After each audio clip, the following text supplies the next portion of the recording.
প্রশ্ন হলো অতিরিক্ত স্বপ্নদোষ হওয়ার কারণ কি এবং এর থেকে মুক্তির উপায় কি? দেখুন, অতিরিক্ত স্বপ্নদোষ হওয়ার কারণ এ সম্পর্কে ডাক্তাররা ভালো বলতে পারবেন। এটা কোরআন এবং হাদিসের আলোকে এই সম্পর্কে কিছু বলা, অন্তত সরাসরি কোরআন হাদিসে কোনো কিছু আসছে বলে আমার জানা নেই। তবে হ্যাঁ, এটা ঠিক, এটা অনেক সময় শারীরিক দুর্বলতার কারণে হয়, নানা কারণে হয়। হোমিওপ্যাথিক এবং অ্যালোপ্যাথিক বিভিন্ন চিকিৎসা আছে, অতএব সে চিকিৎসকের শরণাপন্ন হতে হবে।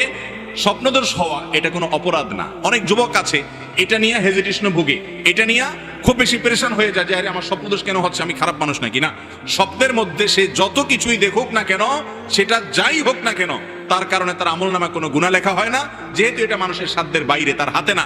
এই জন্য তার জন্য তার কোনো অপরাধ হয় না, পাপ হয় না।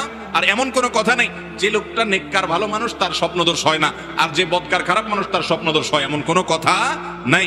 তবে হ্যাঁ, বাহিরে খারাপ জিনিসের জল্পনা কল্পনা মানুষকে স্বপ্নেও খারাপ জিনিস দেখাতে পারে, সেটি আরেক বিষয়। কিন্তু তাই বলে স্বপ্নদোষ হলে মানুষটা খারাপ, না হলে ভালো, এমন কোনো সহজ সমীকরণ ইসলামে নাই। অতিরিক্ত স্বপ্নদোষ হলে সেটা শারীরিক দুর্বলতার কারণে বা অন্য কোনো কারণে বা নিজের কোনো বদভ্যাসের কারণে এ বিষয়ে সংশ্লিষ্ট বিষয়ে এক্সপার্ট এবং ডাক্তারদের শরণাপন্ন হওয়া উচিত। এরপর